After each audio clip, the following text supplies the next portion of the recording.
What's up, guys? Welcome back to another episode of Mind Something. If you're new here, my name is Jake, and in today's video we got a lot to cover, so strap in. First, we got Dynex releases a new version for Dynex Solve, which is 2.2.5. We have a new Kaspa pool, which is PPS Plus, and we've got the SEC suing a crypto mining firm. Also, the Fed doesn't want to stifle crypto innovation.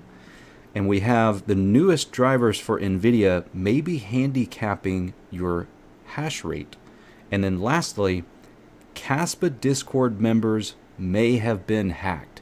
So before we get into it, do me a favor, hit that like and hit the subscribe if you haven't already. And let's start by taking a look at the market. So at the time of recording, it is 9:31 p.m. on March 7th, 2023. And after Jerome Powell's meeting with the House Senate committee, we have a pretty significant drop, and right now Bitcoin is sitting at $22,132, Dogecoin at 7.3 cents, Monero at $150, Ethereum Classic below $20, currently at $19.05, Conflux at $21 is up about 5.5%. And then we've got ETHPOW at $3.38, Ravencoin at 2.5 cents, Chia at $36, Kadena at $1.02, Flux at 66 cents, Caspa at 0.01277, Ergo at $1.49, Darrow at $4.18, Cortex at 22 cents, Nexa is down almost 16% over the last 24 hours, Lithium down also about 16%, Neoxa down roughly about, less than 1%. Dynex down about 9%. Radiant down 20%. HiveMapper down 7.83%. And Meowcoin down 7.28%. Let's go ahead and take a look at profitability on a 3070 at 13 cents per kilowatt hour. By the way, this is the second video that we have made where we have changed from 10 cents per kilowatt hour to 13 cents per kilowatt hour, and that will be the standard going forward. Right now, Dynex is on top at 7 cents, tied with Kaspa at 7 cents. And then we've got Ergo and Kaspa at 3 cents, Lithium at negative 1 cent, and everything else is negative. I will just scroll down so that you guys can see the rest. And then we'll move on to mining pool stats and take a look at emissions over the last 24 hours. So right now, Chia is at 342,000, Caspa at 284,000, Monero down to 65,000, Ergo at 61,000, Conflux at 54,000, Flux at 32,000, Siacoin at 17,000, Dynex at 12.2 thousand, Darrow at 11,000, and Cortex at 10,000. And if we take a look at difficulty over the last 7 days, Bitcoin is sideways, Dogecoin is up about 4.2%, Litecoin down about 2%, Chia down about 2.5%. This looks like an API error on Caspa. We'll take a look at difficulty on Caspa here in just a moment. I know that it's gone up, as well as Nexa. And Monero is down about 8.5%, Ergo down about 3%, Conflux down about 10%. And what else we got? Dynex is up about 18%, which is kind of surprising given the situation with the attack, or the DDoS attack. Let's go ahead and jump back over to hashrate.no, and I want to take a look at the difficulty on a few of these coins. So Nexa first, hash rate is currently up to an all-time high at 15.86 terahash. Difficulty is also at an all-time high, currently at 421. Let's go ahead and take a look at Kaspa as well. So Kaspa difficulty is currently at an all-time high at 113.88. And I also wanted to take a look at Radiant's difficulty. I'm kind of paying attention to this because they went down considerably. Then they had a nice pump in price, and then difficulty went back up. But with the big dip that we're having right now, I suspect that difficulty is going to adjust on a few of these. And if I see Radiant go back down to 1.28 or lower, I will probably switch to solo mining back on Radiant, and I'll keep you guys updated. Let's go ahead and take a look at ASIC miner profitability. So right now the D9 is on top at $19.86, followed by the KA3 at $13.55. Then we've got the K7 at $13.33, the L7 at $12.45, and we've got Jazz Miner at $4.38. Let's see what else. Now I'll just scroll down a little ways. Doesn't take long to get into negative profitability, which is kind of scary.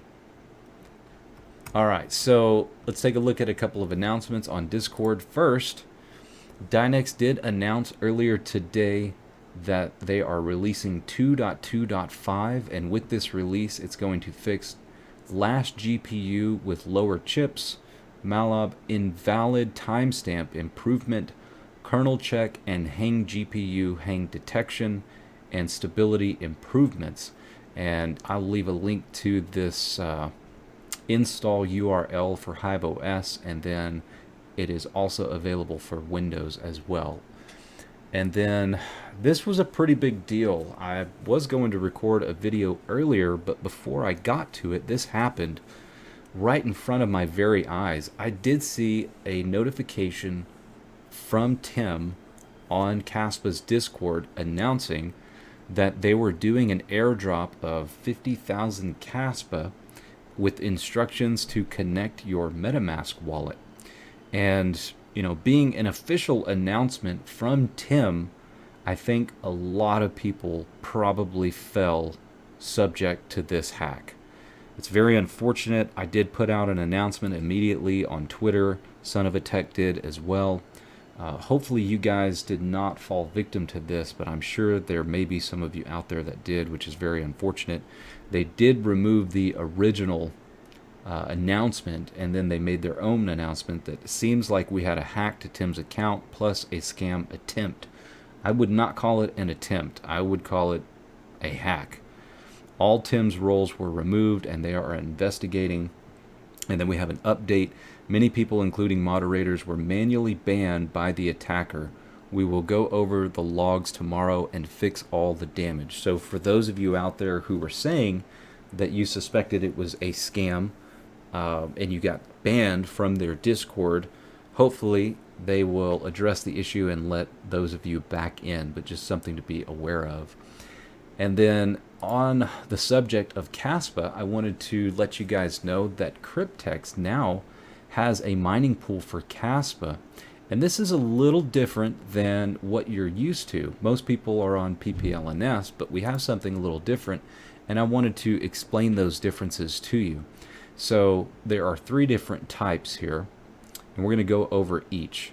So the first is PPS, which is pay per share. Pay per share offers an instant flat payout for each share that is solved. Under this payment method, a miner gets a standard payout rate for each share completed. Each share is worth a certain amount of mineable cryptocurrency. After deducting the mining pool fees, the miners are given a fixed income every day. Therefore, under the PPS mode, the returns are relatively stable. Miners are exposed to risk here. They may not get the transaction fees. It is ideal for low-priced orders for an extended period. This model becomes lucrative during a bearish run of a particular coin. And then we have PPLNS, which is pretty common. In this case, most profits will be allocated based on the number of shares miners contribute.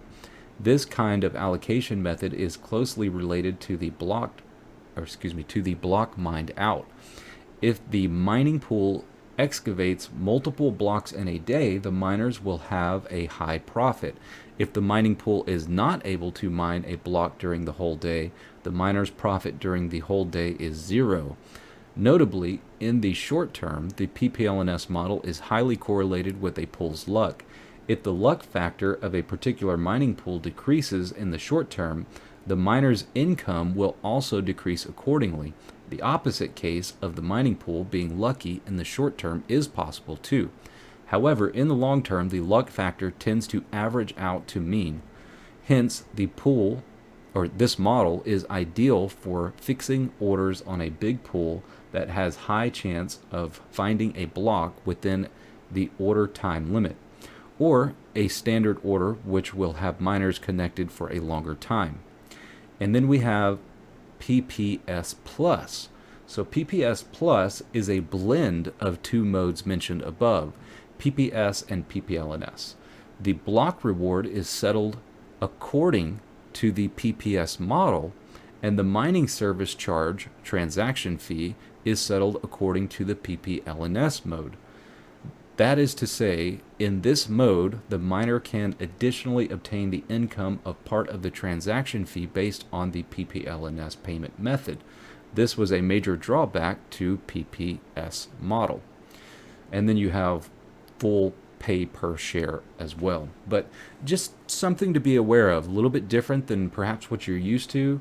You can weigh the pros and cons out for yourself and decide if it's something that would benefit you, but just wanted you to be aware.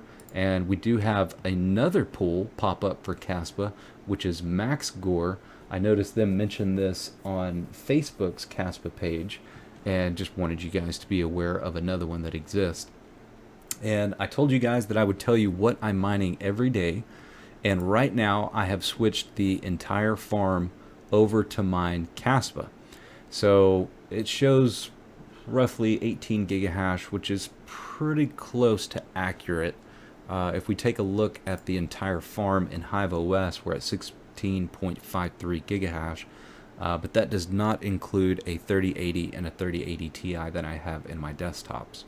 And going back to mining pool stats, I just wanted to show you guys what Caspa pool options there are. As you can tell, I am currently using caspapool.org or .org.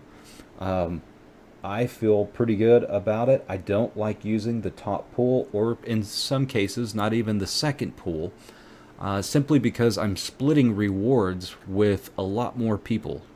And I typically prefer to be on the top 3 or 4, but it looks like caspapool.org has dropped down to number 9. But as you can see, there are a lot of new pools right now, and obviously there's a lot of controversy over Wooly Pulley. If you guys want to know where I stand, here's my thought process. So first of all, if you haven't seen Son of a Tech's video, you should probably watch that, and he can explain to you guys why, the suspicion around how much was being stolen, so to speak. I'm using air quotes here. It's dubious speculation at best. We don't know exactly what percentage was not being paid out to miners, and we believe that this is a direct result of them basically not having enough backups in place. So it was either A, intentional, or B, unintentional, but in either case it doesn't instill a lot of confidence in me personally.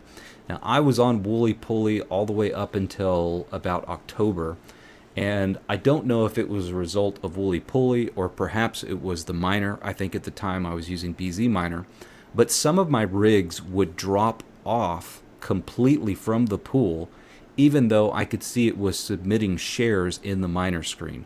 So after a rash of that and seeing a lot of other complaints very similar to that, I decided to move off and just never look back, and that's where I stand on that. Now, I do think that your best solution is mining to your own node. However, difficulty increasing on Caspa drastically is really going to kind of put a damper on your chances of hitting a block. So for that reason, I'm pool mining, and all of my equipment currently is being utilized by either mining or is my daily driver or my gaming desktop. So I don't really have any hardware to use to run my own node. So that's what I'm doing for right now. Anyways, let's move on and let's talk about some of the major headlines on Cointelegraph. So we've got Silvergate reportedly talks with FDIC on ways to avoid shutdown. Vitalik dumps 700,000 worth of shitcoins that he never asked for. SEC snubbed as Voyager wins court approval for sale to Binance US. Hackers return stolen funds to Tender.fi gets 97,000 bounty reward. And then we've got recapping Cointelegraph Market Pro's Crypto Winter Recovery Summit. And then also wanted to talk about Jerome Powell's meeting with the Senate Banking Committee today. So there's some things to note that were stated in here that I wanted to highlight, but we'll go ahead and read this whole article.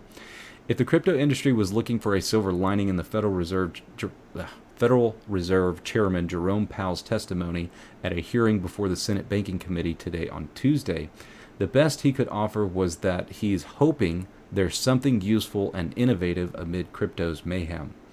We have to be open to the idea that somewhere in there is technology that can be featured in productive innovation that makes people's lives better, Powell told members of the committee in his twice-yearly trip to testify on Capitol Hill. We don't want to stifle innovation, he said. Powell was asked to address cryptocurrency issues several times during his testimony, which will continue Wednesday before the House Financial Services Committee. We've seen just a remarkable set of events in the crypto space, he said, noting there's been quite a lot of turmoil in the past year, with companies collapsing and high-profile fraud being revealed. We see in crypto activity lots of things that suggest that regulated financial institutions should be quite cautious in doing things in the crypto space. The Fed and other U.S. banking regulators have repeatedly issued statements and policy interpretations that all amount to a heavy warning to banks that the agencies are watching their crypto moves closely. In the most recent warnings, regulators specified that banks that focus their business in this sector probably won't meet safety and soundness standards, which are a baseline for being able to continue to operate in the U.S. Silverbank has been offering a real-time example of the dangers of crypto concentration in banking, as most of its crypto customers have withdrawn their deposits from the floundering institutions. Issues with stablecoins. Powell, who suggested that Congress needs to step in to provide a workable legal framework for digital assets in the U.S., also directly addressed stablecoins as an area in need of oversight. People are going to assume when they deal with something that looks like money, like a money market fund, that has the same regulation as a money market fund or bank deposit, he said. So stablecoins need some attention in that respect. Powell said there's a place for stablecoins in the financial sector if they get appropriate regulation, but Powell argued that there are real concerns about permissionless public blockchains, and the reason is that they've been so susceptible to fraud, to money laundering, and all of those things. Still, it was Powell's broader views on the economy that had the most immediate effect on the crypto sector. After his comments Tuesday that inflationary pressures are running higher than expected, Bitcoin is viewed as a riskier asset that suffers when interest rates rise, fell about 1.6% to below 22,000. The price, however, has bounced back a bit since then, trading recently at 22.3. So just something to note, watching a lot of different YouTubers in regards to trading. A lot of them are putting the line of support at 22,100, 22,200. So just FYI, if we do lose that line of support, there's a pretty good chance we will expect to see lower prices and the rest of the market will suffer with it. And then while we're on the subject of Jerome Powell, I was under the impression that Senator Warren was not on the defensive against Fed Chair Jerome Powell. It kind of seems like a lot of these people run in the same circles and they share talking points and everything kind of seems like it's staged politically. But I was surprised to hear this comment that she made at the end after grilling Jerome Powell, which kind of surprised me a little bit. I just wanted you guys to listen to this, so here we go. 75 years. In other words, you don't have a plan to stop a runaway train if it occurs. You know, Chair Powell, you are gambling with people's lives, and there's a pile of data. showing that price gouging and supply chain kinks and the war in Ukraine are driving up prices. You cling to the idea that there's only one solution: lay off millions of workers. We need a Fed that will fight for families. And if you're not going to lead that charge, we need someone at the Fed who will. Boom. Senator Vance of Ohio. We'll need somebody who will. I mean, that sounds like a threat to me. I mean, those are some pretty strong words, but then again, that's Elizabeth Warren for you. All bark, no bite. When it comes to things that she's tried to implement in the past, I believe she's 0 for 300 and something bills that she's proposed. So, she's one of the incumbents. She's protecting the legacy financial system without a doubt, but interesting to see the infighting that's going on there. And speaking of regulators, so yesterday I retweeted this. It's a case that the SEC brought against a crypto mining firm. And after doing a little bit of discovery, it seems as though the SEC actually did do their job for once. So upon reading this, it really sounded pretty negative, but let me get into some details. So let's read the tweet. Shocking new case filed by the SEC. The SEC has just filed a case alleging that selling crypto mining equipment and offering hosting services for equipment constitutes an investment contract under Howey. Yes, you read that right. Here's what you need to know. The case was filed in a federal court in Utah. Some of the mining machines at issue are Bitcoin Antminers. To my knowledge, the SEC has never issued guidance, formally or informally, that even hinted that selling mining equipment could be an unregistered security offering. Many public companies doing business in the U.S. today are selling mining equipment and offering hosting services right now. And they have been in this business for years with no apparent complaint from the SEC. The SEC's attempt to extend its jurisdiction to sales of mining equipment with no prior warning is just the latest in a growing line of cases where the SEC is attempting to stretch beyond its statutory authority. The overreach is accelerating. Congress needs to act. Note, I previously worked with the lawyers representing some of the defendants in the Utah case. So that last sentence there really kind of paints a picture for you, because let's read this particular article, which outlines why the SEC went after them, and definitely would agree that they should have gone after them. So fraudulent crypto mining operations are in no way escaping the regulatory radar of the SEC. On March 3rd, the SEC filed a lawsuit against Utah-based crypto mining firm Green United LLC for raising over $18 million in a fraudulent sale of crypto mining equipment and assets to investors. Reportedly, as per the filing, Green United and its representatives, founder Wright W. Thurston and promoter Christopher Crone, generated the funds from April 2018 to December 2022 via this violating crypto mining scheme. The firm adopted false statements to sell its mining hardware, green boxes and green nodes, to investors with the fake offer of profits via the native token green.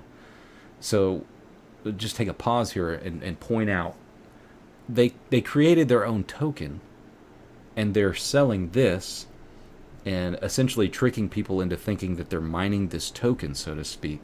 Now, obviously, that's a no-go. So, notably, the firm promoted Green as a mineable crypto asset on native Green blockchain with a pseudo goal of being a public, global, decentralized power grid.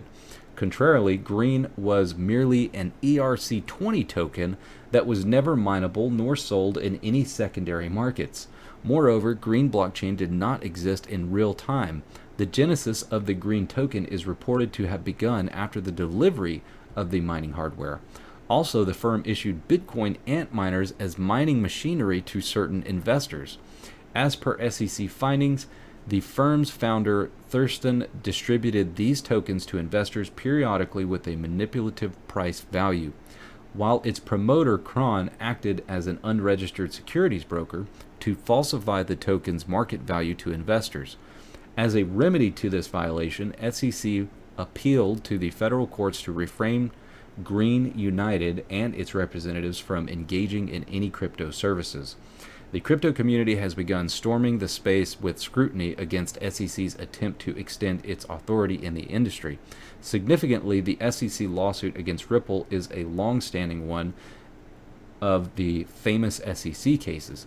In Ripple CEO Brad Garlinghouse's opinion, the XRP lawsuit is pivotal for the crypto industry and portrays the SEC's unhealthy way of regulating the industry. Seemingly, its unhinted action against crypto mining is the unjust stance of the regulator. SEC's recent enforcement actions worry the crypto miners as it hints at the possibility of labeling crypto mining as an unregistered securities offering. Well, it's not the equipment that's the security. I don't think that's what the SEC is indicating here. What they're indicating is the token that they were distributing, the ERC20 token called Green, that was initially an unregistered security. They're offering shares essentially of a company with the expectation of profits based on their efforts. That is clearly a security, and the SEC should rightfully go after them. Now, it is notable that they are continuing to target crypto-related entities, which is still concerning, but nevertheless, this potentially protected others from falling trap to this particular scam, and I think it's something that should have been done. And then lastly, just wanted to leave you guys with this. A shout out to IotaPie from viperpool.net. He pointed out that he is seeing an issue if you are running a driver after 510, then you could potentially be losing hash rate if you have more than 8 GPUs in one rig. So far from his testing, from 510, or excuse me, everything after 510 all the way up until the latest driver, which would be 525. I believe he said 8.5, but it looks like 525.89.02. Now perhaps this one is good, but the ones in between that we know of for sure, the 9th card on that rig is losing 20% of its hash rate. I would like to hear from anybody out there. If you have 9 GPUs or more and you are seeing this and running some of the latest drivers and not anything prior to 510, please leave your comments down below. Would love to hear from you. Anyways, that's it for this video, guys. Hope you enjoyed the content. Do me a favor, hit that like and hit the subscribe if you haven't already, and I'll see you on the next one.